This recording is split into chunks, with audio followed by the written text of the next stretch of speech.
پریشانی لاحق ہو، کوئی صدمہ پیش آئے، کوئی مشکل پیش آئے تو اس کے تین کام ہیں۔ خلاصہ قرآن و سنت کی تعلیمات کو سامنے رکھتے ہوئے ہر پریشانی، کوئی بھی پریشانی انسان کو پیش آئے تو قرآن و سنت کی تعلیم یہ ہے کہ تین کام کرنے چاہیے۔ پہلا کام، اس پریشانی کو دور کرنے کے لیے جو کچھ اپنے بس میں ہے وہ کوشش کرے، صرف دعا پر اکتفا نہ کرے بلکہ کوشش کرے، یعنی اپنی عملی کوشش کرے، جتنی انسان کے بس میں ہے وہ اس کوشش میں کمی نہ کرے۔ مثلا ایک شخص بے روزگار ہے، پریشان ہے،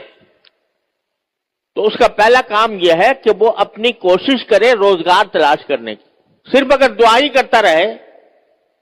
کہ یا اللہ مجھے روزگار دے دے، اور گھر میں بیٹھا ہے اور مصلی پہ بیٹھ کر دعا کرتا ہے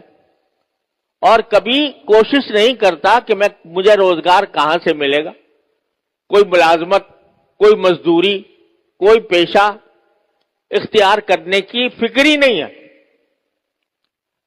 گھر میں چارپائی توڑ رہا ہے اور کوئی حرکت نہیں کرتا، صرف دعا کرتا ہے کہ یا اللہ مجھے روزگار دے دے، تو یہ ایک مسلمان کا کام نہیں ہے۔ مسلمان کا کام یہ ہے کہ ہاتھ پیر ہلائے، اپنی سی کوشش کرے، روزگار کے جہاں مواقع ہیں وہاں جا کر روزگار تلاش کرے، کوئی ملازمت کر سکتا ہے اس کی درخواست دے، کوئی تھوڑے بہت پیسے ہیں اس کے ذریعے کچھ روزگار بنا سکتا ہے اس کی کوشش کرے، پھر اللہ سے دعا کرے۔ تو پہلا کام جو ہے وہ اپنی سی کوشش کر لینا، ہر کام میں، ہر معاملے میں۔ ایک شخص بیمار ہے، بیماری کے اندر پریشان ہے بیماری کی وجہ سے، تو اس کا کام یہ نہیں ہے کہ بس بیمار ہے تو بیمار پڑا رہے اور صرف دعا پر اتباع کرے، بلکہ سنت یہ ہے نبی کریم صلی اللہ علیہ وسلم کی کہ کسی علاج کی فکر کرے، اپنی سی کوشش جو بیماری کو دور کرنے کی ہو سکتی ہے وہ کرے، اور پھر دعا کرے، اللہ تعالیٰ کی طرف رجوع کرے۔ بھروسہ اس کوشش پر نہیں، بھروسہ اللہ تعالیٰ کے قدرت پر، اس کی رحمت پر ہے۔ اپنی کوشش اس لیے ہے کہ میرے اللہ نے مجھے حکم دیا ہے، میرے اللہ نے یہ کہا ہے کہ ہاتھ پاؤں باندھ کر نہ بیٹھو، کوئی کوشش کرو، کوئی قدم بڑھاؤ،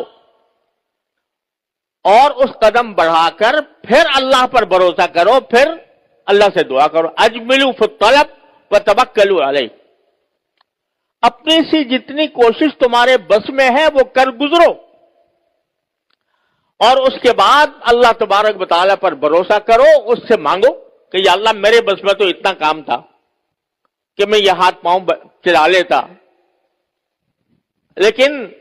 اس عمل کو مؤثر بنانا وہ آپ ہی کے قبضہ قدرت میں ہے، آپ کے سوا کوئی نہیں کر سکتا۔ اپنی سی کوشش، اللہ پر بھروسہ، اللہ تبارک و تعالیٰ سے دعا اور انابت، اس کی طرف رجوع، یا اللہ یہ کوشش کی ہے، اس کو کامیاب بنانا آپ کی قدرت میں ہے، اپنی رحمت سے اس کو کامیاب بنا دیجیے۔ تیسرا کام ہے رضا بالقضاء، کہ اب